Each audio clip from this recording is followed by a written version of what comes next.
Bonjour, alors on va corriger le travail de numération, donc du 7 mai. Alors, entre 0 et 1, j'ai 10 parts. Ça veut dire que chaque petit trait correspond à 1 dixième.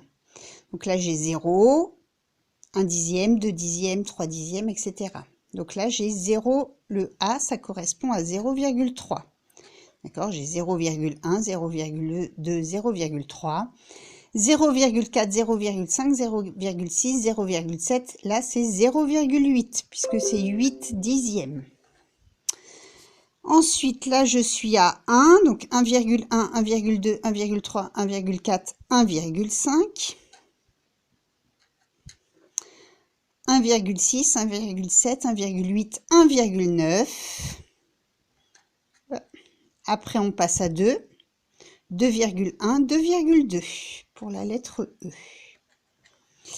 Là, alors là, on est toujours entre deux entiers, entre 12 et 13. J'ai encore 10 parts, donc mes petits traits, ça correspond toujours à des dixièmes. Là, j'ai 12, 12,1, 12,2. 12,3, 12,4, 12,5, 12,6, 12,7.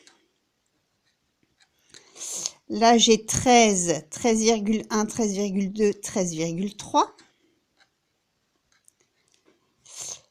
13,4, 13,5, 13,6, 13,7, 13,8, 13,9. Bon, sinon, pour aller plus vite, on voit qu'après, il y a 14, donc juste avant 14, c'est 13,9. 14, 14,1, 14,2, 14,3. Alors, ensuite, ça se complique parce qu'on a des nombres à virgule et des nombres décimaux, 3,6, 3,7. Entre 3,6 et 3,7, j'ai 10 parts. Là, ça correspond à des centièmes, puisque 3,6, c'est 3 plus 6 dixièmes. Là, j'ai 3 plus 7 dixièmes. Donc, mes dixièmes, mon dixième, si je le recoupe en 10, ça fait des centièmes. Donc, ici, ce nombre-là, en fait, j'ai 3, 6 dixièmes, et je rajoute un 2, 3 centièmes. Donc, j'écris 3, d'accord, 3, 6 dixièmes et 3 centièmes. En fait, le 3,6 qui est là, je le retrouve ici. Et je rajoute juste mes 3 centièmes. Ici, je suis toujours dans les 3 et 6 dixièmes. Donc, ça va commencer encore par 3,6.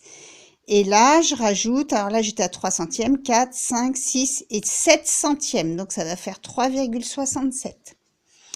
Ici, alors là, je suis après le 3,7, donc ça va faire 3,7 et je rajoute 1 centième, donc 3,71. Le N, on est toujours dans les 3,7 et il faut rajouter 1, 2, 3, 4, 5, 6 centièmes, donc 3,76.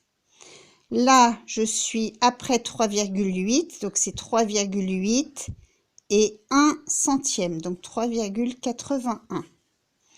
Là, pareil, on est encore entre deux nombres décimaux, donc on a encore les graduations, ça correspond encore à des centièmes.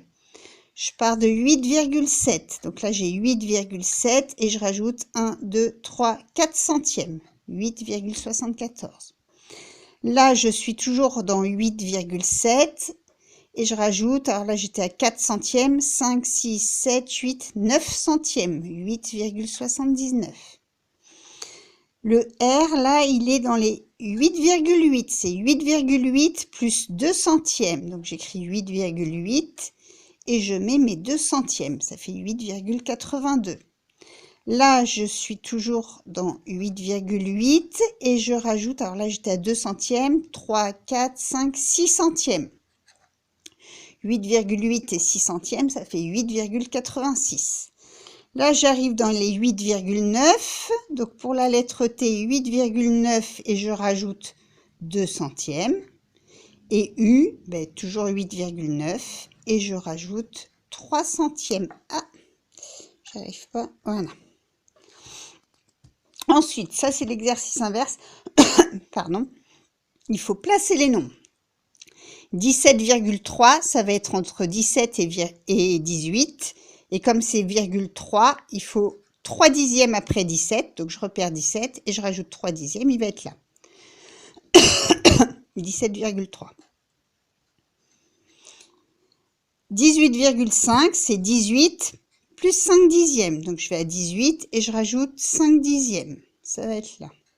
Alors le mieux, c'est de faire des flèches pour bien montrer où arrive votre nombre. Là, 19,2, je vais à 19 et je rajoute 2 dixièmes. 19 et 2 dixièmes, il est là. 15,8, je vais à 15 et je rajoute 8 dixièmes. 15, c'est là et j'en rajoute 8, j'arrive ici. Et le dernier, 16,3, je vais à 16 et je rajoute 3 dixièmes, c'est-à-dire ici. Ensuite, là, ben, même principe, 8,5, je vais à 8 et je rajoute 5 dixièmes, donc c'est là. 10,2, je vais à 10 et je rajoute 2 dixièmes, donc 10 et 2 dixièmes, c'est là. J'arrive pas à tenir ma feuille. 11,1, je vais à 11 et je rajoute 1 dixième, c'est ici. 7,8, je vais à 7 et je rajoute 8 dixièmes, c'est ici. 8,7, je vais à 8 et je rajoute 7 dixièmes, ça va être là. Je vais le mettre au-dessus. 9,4, je vais à 9 et je rajoute 4 dixièmes. 2, 4, c'est là. Le dernier, alors là, il y a des centièmes. Donc, 3,64, je vais à 3,6 et je rajoute 4 centièmes. 3,6, il est là, je rajoute 4 centièmes. 1, 2, 3, 4, il est là.